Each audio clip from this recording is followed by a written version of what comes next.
say is that it's time once again for Sunrise Serials. I'm your host, Richard Pochard, and today we go back to the carnival to help John Wayne solve the mystery of the Shadow of the Eagle. Last week, I noted that the heroine in this serial is not the typical damsel in distress, but can hold her own in a cliffhanger. So, let's take a look at the actress who portrays her, Dorothy Gulliver. She was born into a Mormon family in Salt Lake City in 1908. From early childhood, she wanted to be an actress. In 1924, she won the Miss Salt Lake City Beauty Pageant contest. An agent from Paramount tried to talk her into going to Hollywood with him, but Mama Gulliver firmly put her foot down and said no. The following year, Dorothy won another beauty contest, this one sponsored by Universal Pictures. The prize package included a 6-month contract with Universal that paid $50 a week. That's $800 by today's standards. Mama couldn't very well say no to that, so Dorothy packed up and moved to Hollywood to begin a career in silent movies. She was a busy girl. Besides playing supporting roles in 2 10-episode serials, she landed a lead role in a 2-reeler short called The Collegians, which was the first in a series of 2-reelers that followed the lives of a group of students through their 4 years at Calford College. In all, there were 45 of these shorts made, with Gulliver's character June Maxwell and her boyfriend in the leads. This series undoubtedly helped Gulliver get selected as a WAMPAS Baby in 1928, an honor bestowed on only a dozen or so up-and-coming actresses who were considered to be on the brink of major stardom. But talkies were already on the horizon that year after the success of The Jazz Singer. Could Dorothy Gulliver's career survive? Well, we know it survived long enough for our current serial, so why don't we get back into it with Chapter 6, The Code of the Carnival.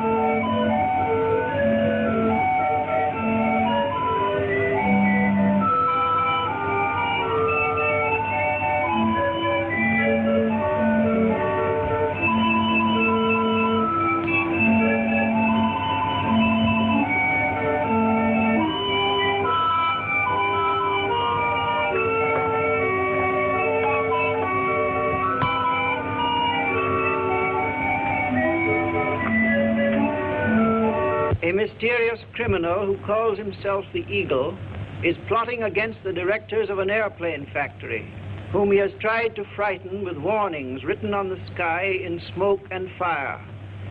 The directors have reason to suspect that the Eagle is Nathan Gregory, owner of a small carnival show, who has accused them of stealing from him an invention that is worth a fortune. Agents of the Eagle, posing as relatives of Gregory, have railroaded him to a private sanitarium. But Gregory's daughter, Jean, also held captive in the sanitarium, has outwitted her nurse and phoned for help.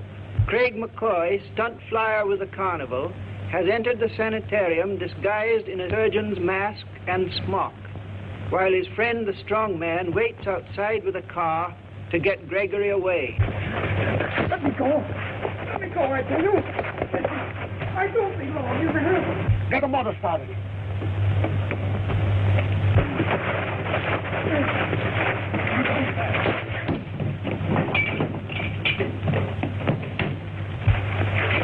Get in the car. I hold these boys up.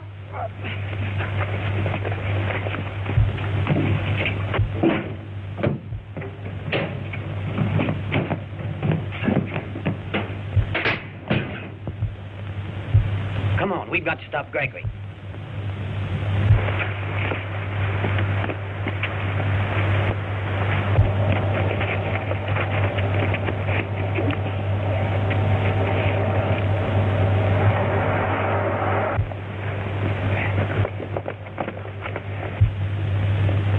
Oh, man, nobody wants to stay in our hospital.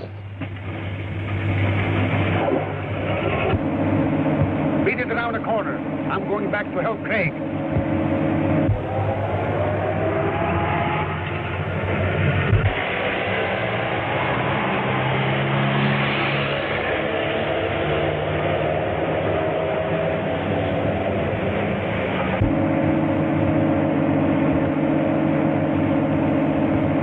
Go on through, Gene. If we stop, they'll get us.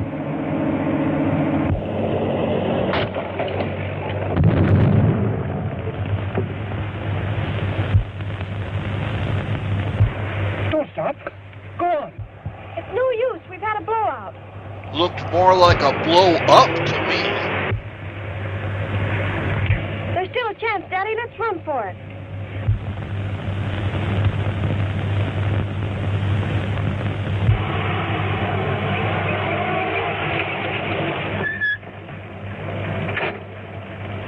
They've taken to the brush.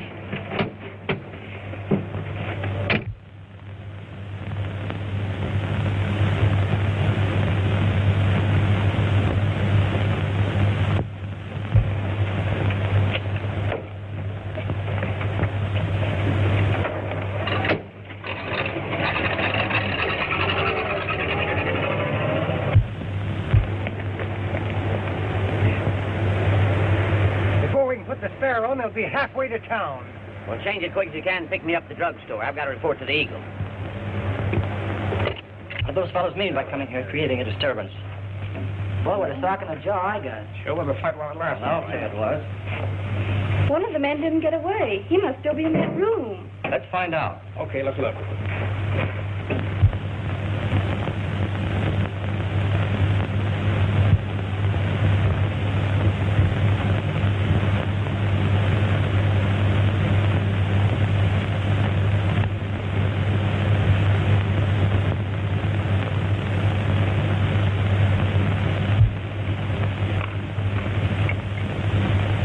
In another minute, we'd have been too late to revive him. Get me a wet cloth.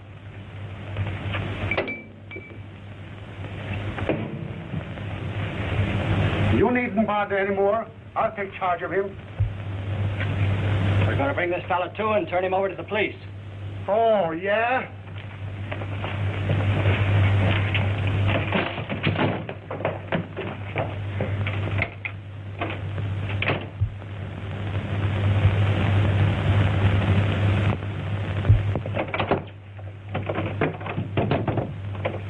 Go get the keys.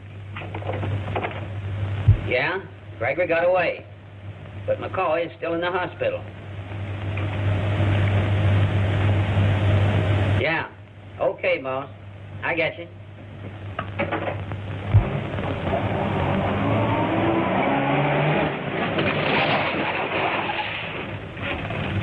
The boss has got a great idea, but we've got to get a hold of a leather coat somewhere.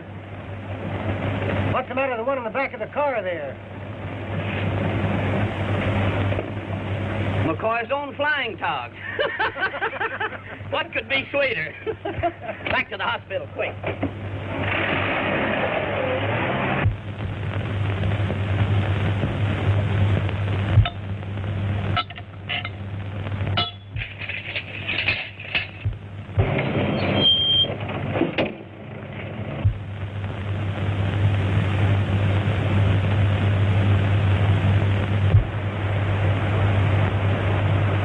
Just a minute, big boy.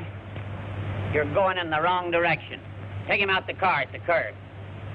And Do don't I think I'm look kidding. like a curb service waitress to you? One of these days, I make you eat that pub gun.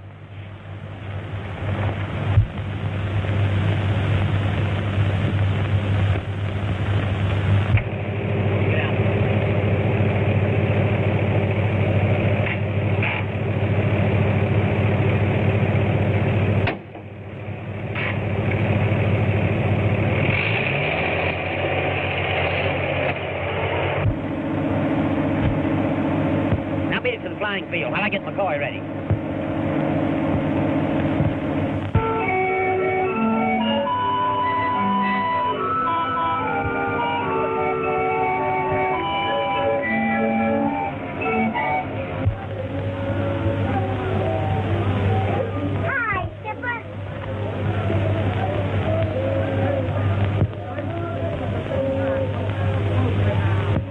We stole a couple of minutes between acts just to sneak in and say howdy.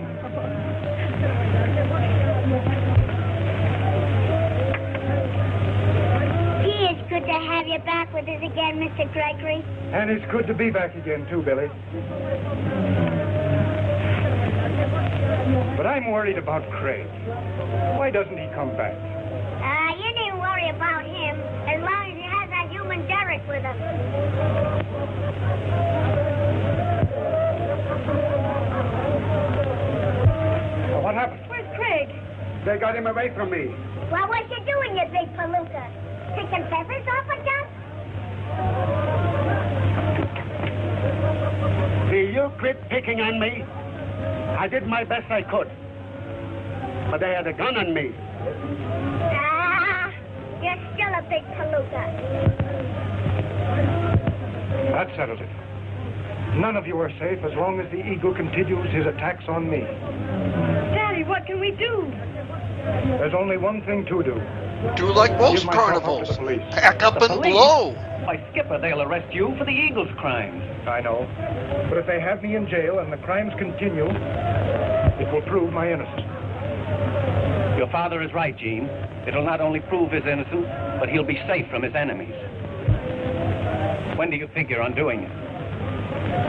There's no use putting it off. Arrest him.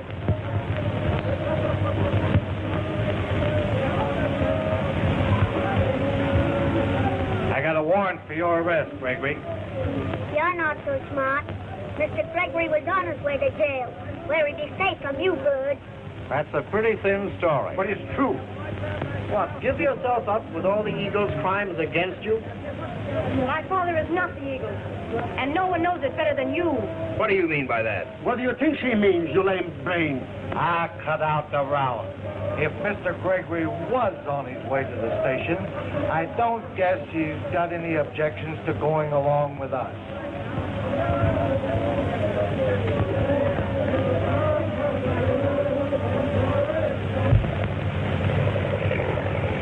So you think I'm the eagle, do you? Then how do you explain that skyracket? Another message from the Eagle. Danby. Look. He has written your name, and now he's drawing a line through it. Means I'm a marked man. And it also proves that Mr. Gregory is not the Eagle. Nothing of the sort. It means that somebody's doing the writing for it. Probably young McCoy. Look, the plane's in trouble. He's going to make a forced landing. I'm going to see who's in that plane. You take charge of the prisoner, gentlemen. Yes, and we'll stay and see that you don't get rough with him.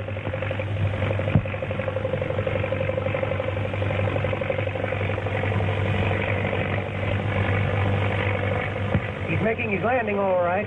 Yeah. Here comes the police car. Everything is working out as figured.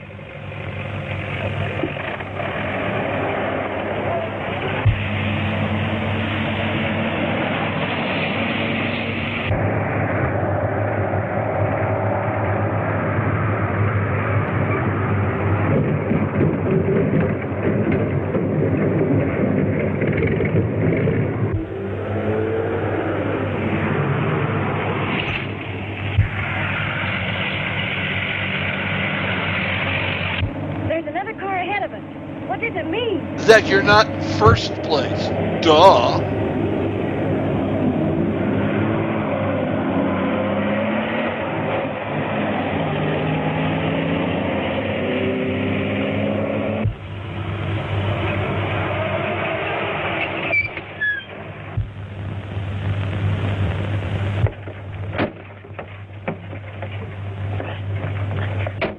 Untie his hands.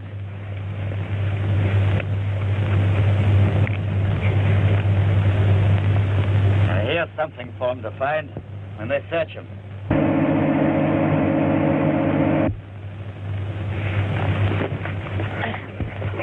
God.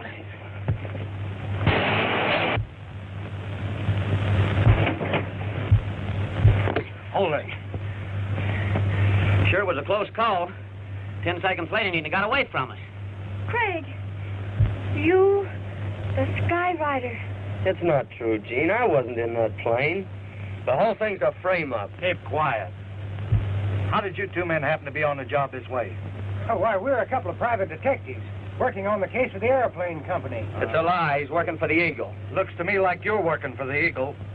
We'll find out more about this when we get back to the Carnival grounds. Can you drive my car? Who do you think you You are, two men Paul stay here with the plane. McCartney? Come on. Come on.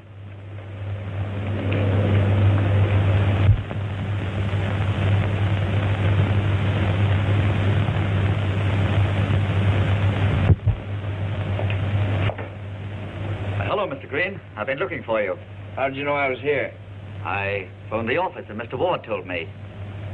I've made some important discoveries.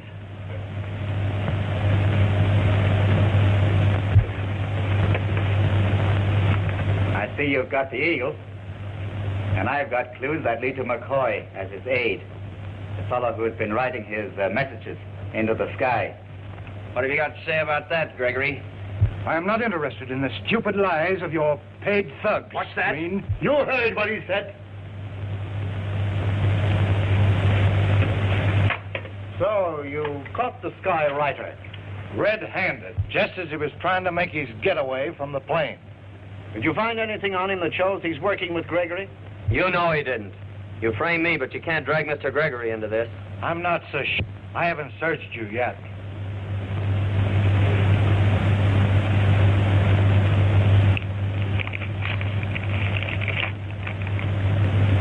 Stand by. When the directors reach the Carnival grounds, write Danby and draw a line through it. G. I suppose it's useless to deny writing that. Certainly, it's useless to deny anything. They framed their plot too well. You can arrest me, but not till after I've told my friends the truth.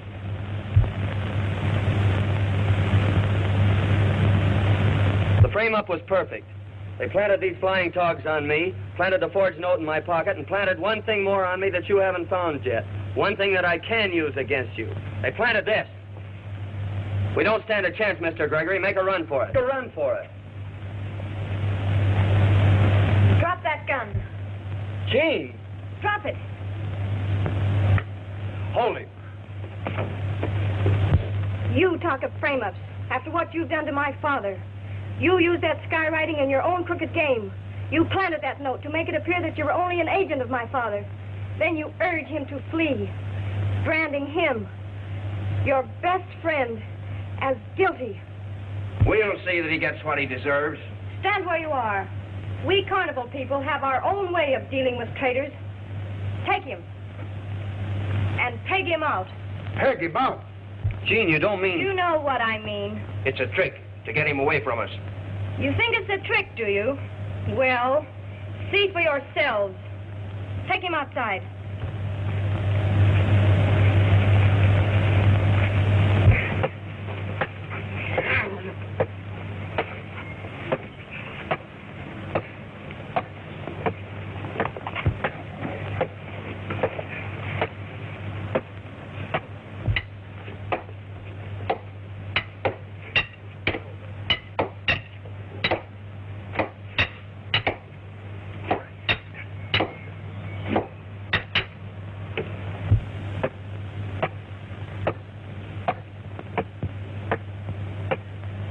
We may be mistaken, Gene.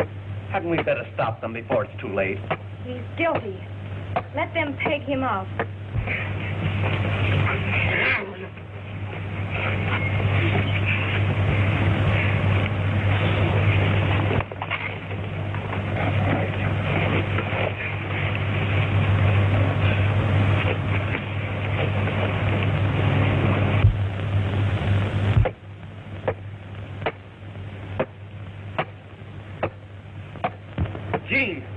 Gene, I swear I'm not guilty.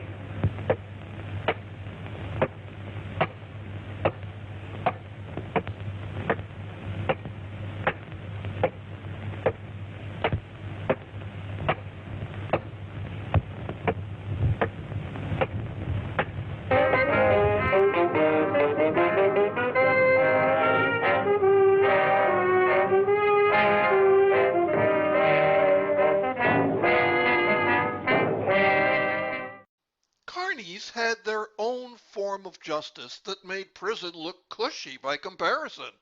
And once again, Dorothy Gulliver as Jean Gregory shows her strength. Now, I'll give you the rest of her background tomorrow. Meanwhile, let me know how I'm doing in the comments, and as always, be sure to subscribe if you haven't already. Is Craig McCoy too wrapped up in the carnival to get away? Is Gregory just a wee bit spry for a fella who started the serial in a wheelchair? And where are the rest of the Keystone Cops? Be here tomorrow when Chapter 7 asks the question we've all been wondering, eagle or vulture? Hope to see you then.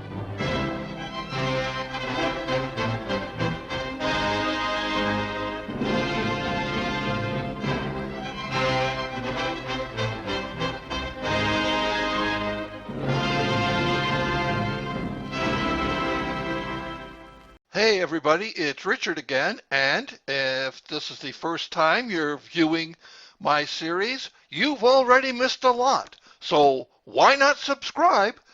And that way you'll never miss another exciting cliffhanging moment. Subscribe today.